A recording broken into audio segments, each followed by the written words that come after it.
오늘 하나님께서 우리들에게 주신 말씀은 시편 38편 21절과 22절 말씀입니다. 구약성경 831쪽쯤에 있습니다. 시편 38편 21절과 22절 말씀입니다. 시편 38편 21절과 22절입니다. 우리 한 목소리로 함께 읽겠습니다. 여호와여, 나를 버리지 마소서. 나의 하나님이여, 나를 멀리하지 마소서. 속히 나를 도우소서. 주 나의 구원이시여. 아멘. 하나님을 알게 된 우리는 교회 다니는 것을 신앙생활이라고 표현하곤 하는데요. 신앙생활이라는 단어 안에는 실은 그보다는 더 큰, 그리고 또 더 많은 의미가 담겨 있겠지만, 저는 신앙을 이렇게 간략히 정의 내리곤 합니다. 하나님을 믿고 따르는 행위라고요. 신앙이라는 단어의 한자를 봐도 그렇고요. 또 우리가 하고 있는 모든 행위를 봐도 그렇고요. 결국 신앙생활이란 하나님을 믿고 하나님을 따르는 행위가 맞거든요. 물론 여러 가지 목적이 담겨 있기도 합니다. 누군가는 복을 받는 것이 목적이기도 할 거고요. 또 누군가는 성경 공부가 목적이기도 할 겁니다. 또 누군가는 자녀들의 잘됨을 위해서 신앙생활을 이어가고 있는 것이기도 할 거고요. 우리가 하고 있는 신앙생활에 이처럼 여러 가지 목적이 담겨 있지만 그 목적을 모두 성취하는 것이 신앙생활은 아니라는 것을 잘 알고 계실 겁니다. 하나님을 신앙하는 우리, 그러니까 하나님을 믿고 하나님을 따르는 우리에게도 실패가 있고요. 또 여전히 고통이 존재하기도 합니다. 그렇기 때문에 우리는 기도하지 않을 수 없는 삶을 살아가기도 하는데요. 오늘 시편 38편의 다윗 역시 큰 고통 중에 있다는 것을 고백합니다. 1절부터 14절까지를 쭉 읽어보시면요. 나열된 다윗의 고난과 고통을 우리가 직접 읽어볼 수 있게 됩니다. 이런 다윗의 고난을 접하노라면 도무지 견딜 수 없을 것만 같겠다라는 생각이 드는데요. 1절부터 14절까지를 읽어보시면 다윗은 병든 몸을 지니고 있었고요. 이 때문에 마음조차 지친 상태라는 것을 이야기합니다. 또 탄식하지 않을 수 없는 상태, 그리고 그가 눈빛조차 흐려졌다라는 것을 자각하고 있습니다. 이것은 하나님을 누구보다 사랑했던 다윗에게 일어난 일인데요. 그 못지않게 하나님을 사랑한다며 오늘의 신앙을 이어가고 있는 우리에게도 일어나고 있는 일이라는 것을 부정할 수 없을 겁니다. 하나님을 사랑하지만 또 하나님을 기꺼이 가깝게 여기지만 우리에게도 여전히 고난과 고통이 존재하고 때론 그로 인해서 피폐해진 삶을 경험하게 되기도 합니다. 다윗은 이런 고통 중에 신앙한다는 것은 무엇일지 바로 시편 38편을 통해서 알려주는 겁니다. 이런 고통 중에 다윗이 하나님을 향하여 고백하는 마음의 고백을 우리가 15절에서 만나게 되는데요.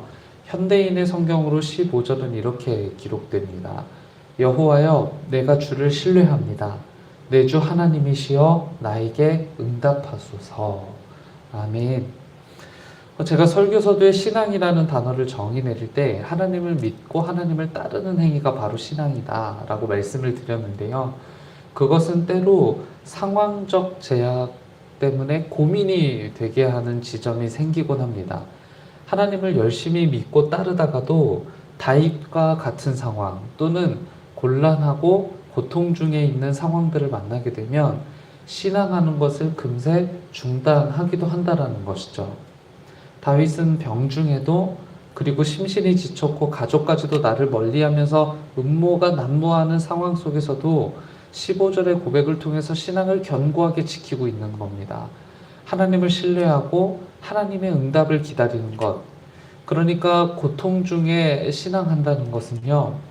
그리고 고난 중에 신앙한다는 것은요. 바로 그겁니다. 내가 만난 어려운 상황 속에서도 여전히 하나님을 신뢰하는 것.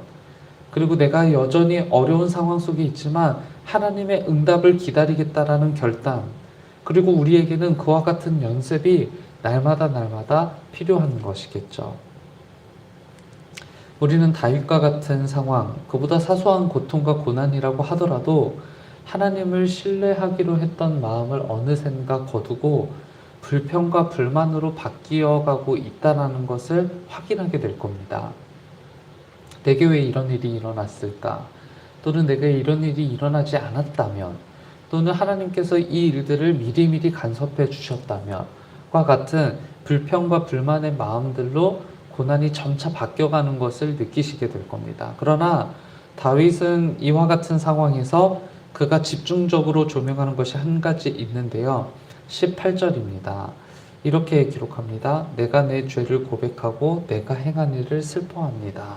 라고 이렇게 고백하는데요. 신앙한다는 것은요, 내가 맞닥뜨린 고난과 고통, 그리고 뿐만 아니라 다른 이들이 맞닥뜨린 고난과 고통으로부터 내 삶이 전혀 자유로울 수 없다라는 것을 의미하는 겁니다. 하나님의 마음과는 상관없이 살았던 내 삶, 그리고 내 선택, 그렇게 행했던 나의 행위들이 결국 고통과 고난을 초래하는 것이고요. 다윗은 그 사실을 잘 알고 있었던 겁니다. 그렇기 때문에 그는 고난 중에 죄를 고백하고 그간 행했던 일들을 슬퍼하는 것이죠. 실은 고통 중에 신앙한다는 것이 쉬운 일은 아닐 거고요. 목사라고 해도 크게 다르지는 않을 겁니다.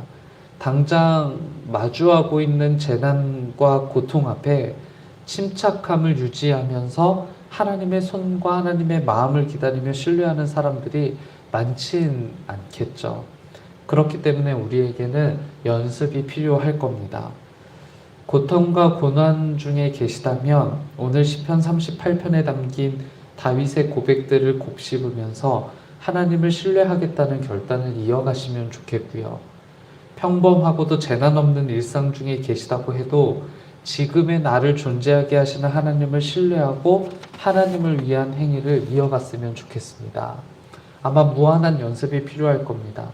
어떤 상황 중에도 하나님을 신뢰하고 하나님의 응답을 기다리면서 고난 중에 죄를 고백하고 내가 행했던 일들을 슬퍼하는 것이요. 그러나 다윗은 그게 바로 신앙이라고 이야기합니다. 오늘의 일상에서도 신앙을 이어가는 그리스도인들이 되시기를 주님의 이름으로 축원합니다. 함께 기도하겠습니다.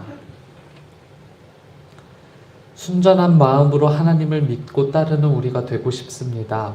어떤 상황에서도 무한히 하나님을 신뢰하고 하나님의 선한 응답을 기다리며 고난 중에 죄를 고백하고 내가 행했던 일들을 슬퍼하는 것, 아직 허락되지 않았지만 언젠가는 온전히 견디며 주님을 맞이할 그날을 기대합니다. 주님, 고난은 편만하고 한순간도 고민 없었던 순간은 없었습니다. 끝을 알 수 없는 코로나도, 해결할 수 없을 것 같은 질병도, 오랜 기도의 제목인 관계와 마음의 문제, 경제적 고통은 한시도 우리를 편하게 놔두지 않습니다.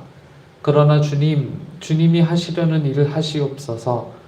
주님의 일하심을 기다립니다. 주님을 신뢰하는 믿음 주시고 주님의 뜻대로 해결하시는 그 일들을 기억하며 나아가게 하옵소서. 오늘 하루의 첫 시간을 하나님께 드리며 시작합니다. 피곤치 않게 하시고 곤비치 않게 하시며 내게 주어진 선물과 같은 하루를 주를 위해 살게 하옵소서. 먹든지 마시든지 다 하나님의 영광을 위해 하게 하시며 무엇보다 주님의 의와 하나님의 나라를 이루어가는 삶이 끊어지지 않도록 도와주옵소서. 예수 그리스도의 이름으로 기도드립니다. 아멘. 하늘에 계신 우리 아버지여, 이름이 거룩히 여김을 받으시오.